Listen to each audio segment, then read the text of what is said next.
5,9.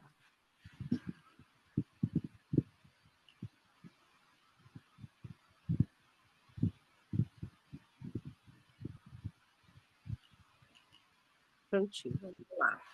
Então, agora é um homem de 58 anos, com diagnóstico de diabetes tipo 2 há 15 anos, que vem com queixa de dor e queimação nos pés, formigamento, perda progressiva da sensibilidade, dificuldade para perceber lesões no pé, já teve úlcera de cicatrização lenta, e quando a gente examina vai ter pé com deformidade, calosidade plantar, diminuição de reflexo, teste de monofilamento de 10 gramas com sensação protetora perdida em ambos os pés.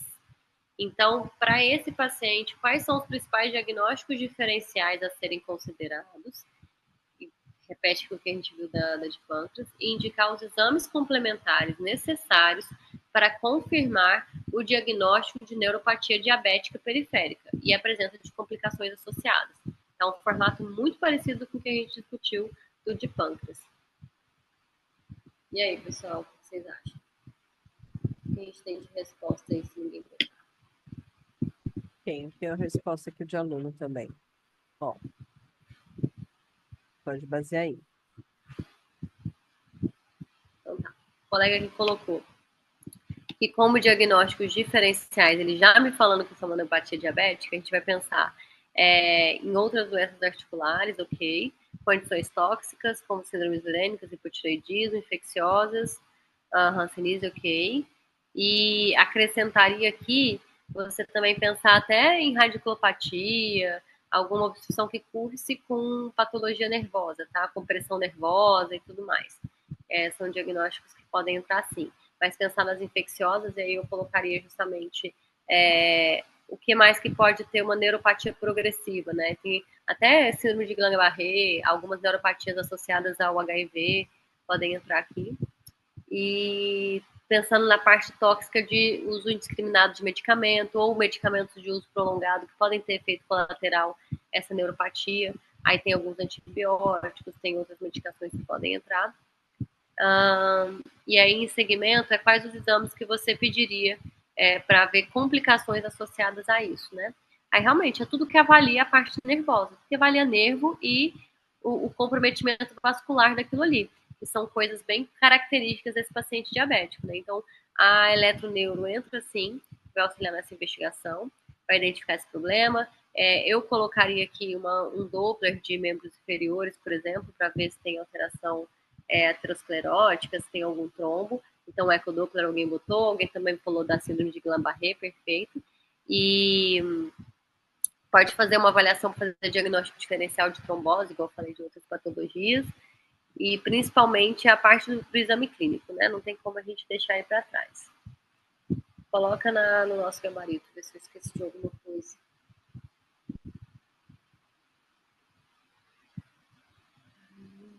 Então é isso, neuropatia diabética periférica, que é o que esse paciente tem, a neuropatia alcoólica por abuso de álcool, deficiência vitamínica é bem interessante, porque é isso da B12, a gente vê muito essa queixa, não cheguei a falar, mas é interessante vocês considerarem, e as doenças autoimunes ou até inflamatórias igual entra, Guillain-Barré e outras doenças de tecido conectivo, artrose, artrite, lúpus, tá?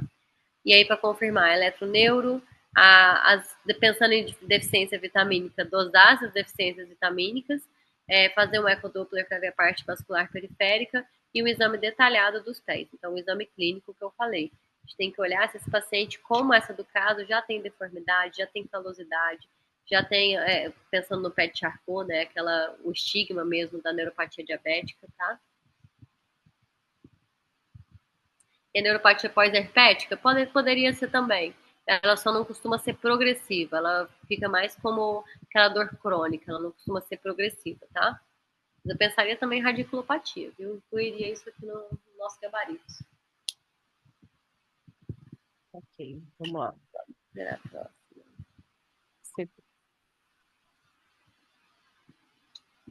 Então tá.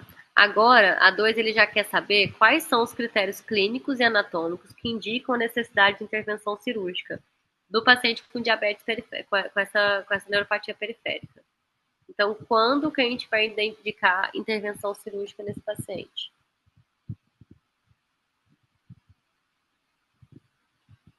Temos isso.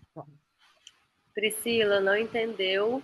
Ali entra o diagnóstico também, o próprio diagnóstico, em relação a quê? Ele já falou pra gente que é Neuropatia em relação diabética. ao diagnóstico da neuropatia diabética. Então, tem que entrar o diagnóstico. Ele quer saber em relação a ela mesmo. Primeiro, ele pergunta os diagnósticos diferenciais e depois, você já sabendo que esse caso não é nenhum dos diferenciais, é uma neuropatia diabética, como que você avalia a presença de complicação associada a ela? O que seria uma complicação associada a essa neuropatia diabética? É justamente o paciente já ter lesão de tipo ferida, já ter, por exemplo, o risco de ter ulceração crônica, porque a neuropatia diabética não é só a parte neuropática, mas a vascularização também pode estar fazendo trombo, promover isso. Não sei se eu te orientei bem na resposta, mas ele inclui sim o próprio diagnóstico, ele deixou isso claro na pergunta.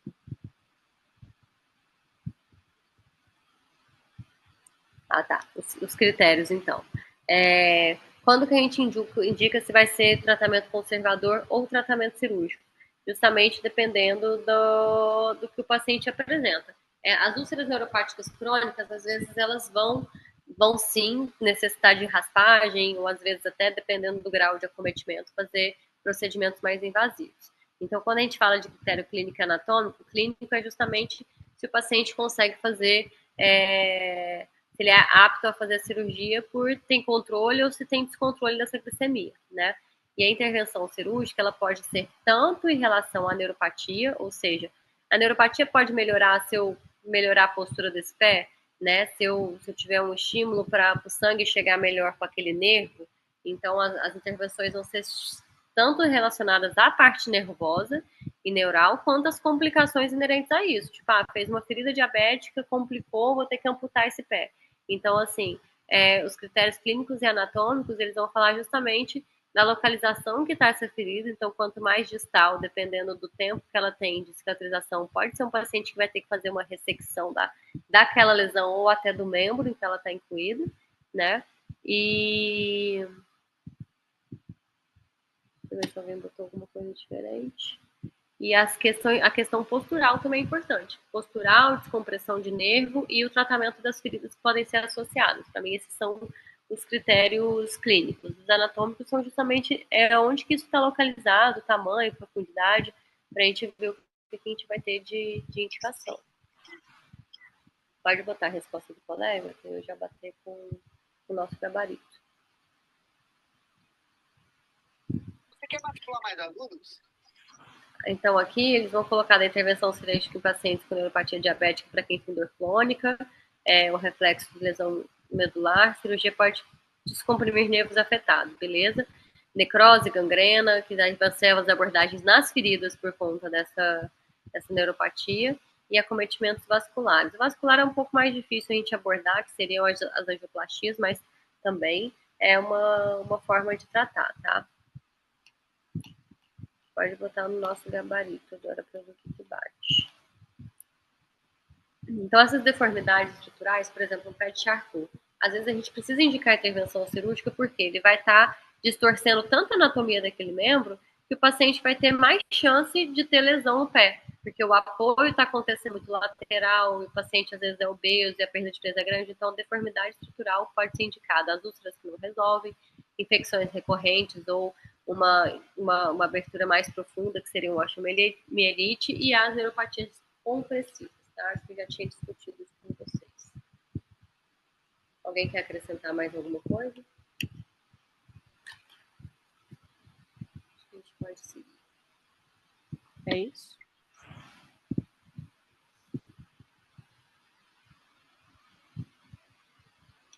E aí, então, e as opções terapêuticas para o manejo da neuropatia periférica, incluindo indicações para tratamento cirúrgico específico e considerações sobre o segmento pós-operatório. Então, ele quer saber as opções de tratamento que vocês têm para os casos que não são cirúrgicos e as indicações específicas. Eu achei meio redundante essa pergunta aqui, mas dá para a gente levar. A redundância, para mim, está quando ele incluindo indicações para tratamentos cirúrgicos específicos. Ele quer falar justamente dessas deformidades, esses problemas específicos que podem surgir. Então, a gente acaba já tendo falado isso no 2. Mas as opções terapêuticas disponíveis vão incluir o tratamento clínico daquele paciente como um todo, né? Tipo, o que o colega respondeu? Controle da glicemia, avaliar com a hemoglobina glicada, tudo isso é importante. Então, as opções vão ter o manejo da própria patologia, que é a neuropatia, então o controle glicêmico. E aqui foi bem legal que ele já fez a abordagem direcionada para os sintomas, que é a dor crônica, e vai entrar os antidepressivos, pregabalina, que é um anticonvulsivante, reabilitação com exercício físico, controle da glicemia, e pode ser mais específico, tá? Falar que o alvo é essa hemoglobina glicada abaixo de 7, acompanhamento regular, essa inspeção frequente dos pés, do exame clínico, ele é bastante importante, tá? E consultas regulares para controlar as complicações. Gostei dessa resposta. Eu daria a nota cheia para essa pessoa aqui. Quer comparar só com o gabarito? Isso aí, controle glicêmico, medidas de suporte para dor, que ele colocou lá. Até que entra opioides fracos, tipo tramadol, mas a gente não costuma fazer, não. E os preventivos seriam o exame regular dos pés, beleza, os de palmilhas, calçados ortopédicos e fisioterapia para reabilitação.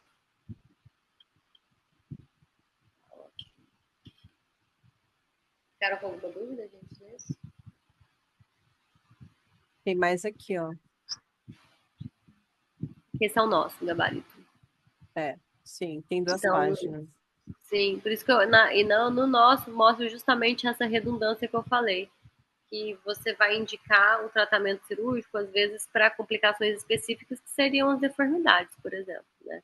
Então, ela vai estar indicada para resolver essas deformidades, para tirar as feridas que não cicatrizaram, em casos mais graves, amputar, tirar o membro, e fazer descompressão, se for um caso específico de compressão.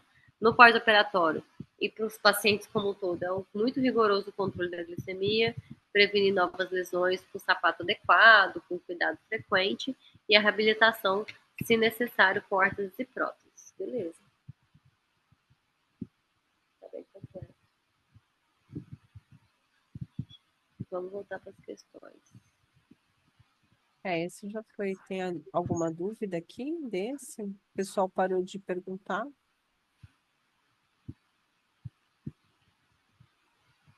Essa questão foi muito rápida, né? Vocês têm alguma dúvida, gente, daqui? Podemos mudar?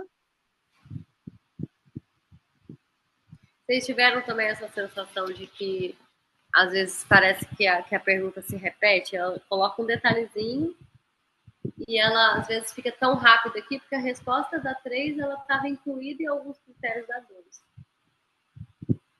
Mas a gente tem que seguir o que está sendo descrito aqui, né?